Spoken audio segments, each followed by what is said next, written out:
My name is Tom Clendon, and I'm a 3 times PQ Award winner. And I'm delighted to be linking up with PQ again to bring you another of a Back to Basics video. This topic is about impairment, International Accounting Standard 36. Now, when we say an asset is impaired, it's a bad thing. It means the asset is somehow damaged, that we're not going to be able to recover the amount of the asset that appears in the carrying value of the books at the moment. So an asset is impaired when the carrying value, the figure in its books, exceeds how much you can recover from that asset. Now, there are 2 different ways that you can recover from an asset. You can either sell it, fair value less cost to sell, you can sell it, or you can keep it. You can exploit it. You can use it to generate value in the future. You can use it to generate cash flows. And the recoverable amount will always be the higher of what you can sell it for and what you would get if you were to keep it, that estimate of what you would get if you were to keep it. Now, the value in use is a particularly technical term. What you would get if you keep it, it is the present value, in other words, discounted, the present value of future cash flows. We're not going to get involved in those detailed calculations. This is a basics video after all. But what I do want to do is to make you think. What I do want to do is show you application. What I do want to do is to teach you through questions. The asset is in the books at 100. You can sell it for 40, fair value less cost to sell, or you can keep it and the present value of the future cash flows will be 65. What's the impairment loss? How's it going to be accounted for? Well, first things first, you would keep it, wouldn't you? You wouldn't sell it for 40 if you think actually it's going to be worth 65 if you keep it.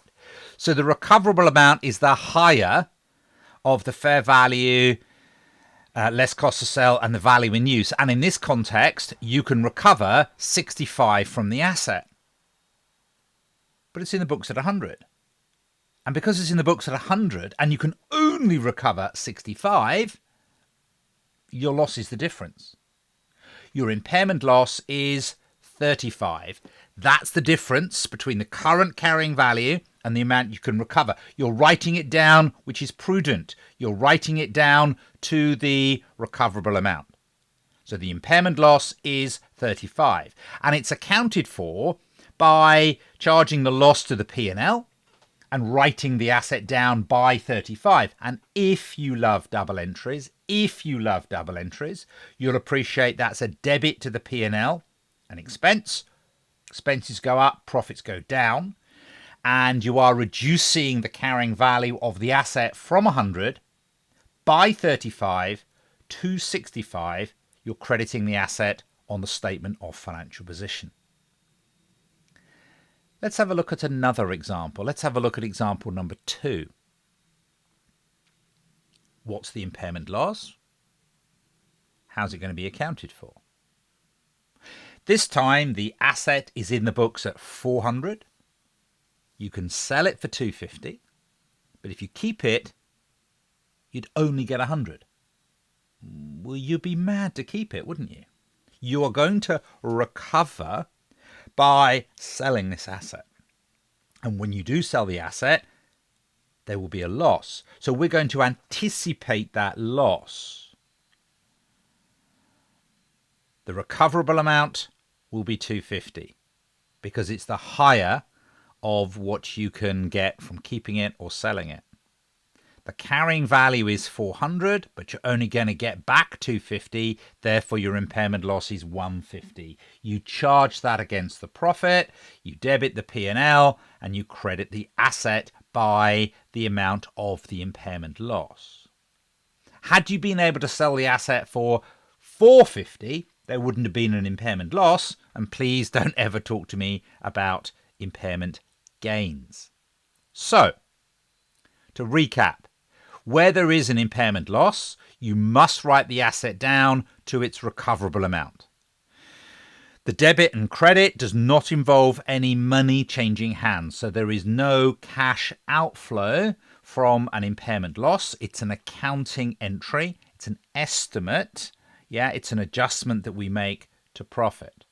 Oh, one last thing.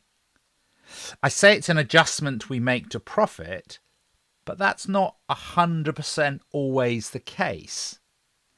Because if the asset has previously been revalued, then the impairment loss can first of all be allocated to the revaluation reserve to equity until that previous revaluation has been exhausted. So the P&L is not always charged.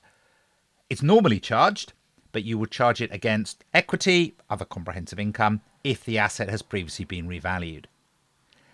Thank you very much for listening to this little back to basics exercise on ISA 36 that I have done in conjunction with PQ Magazine.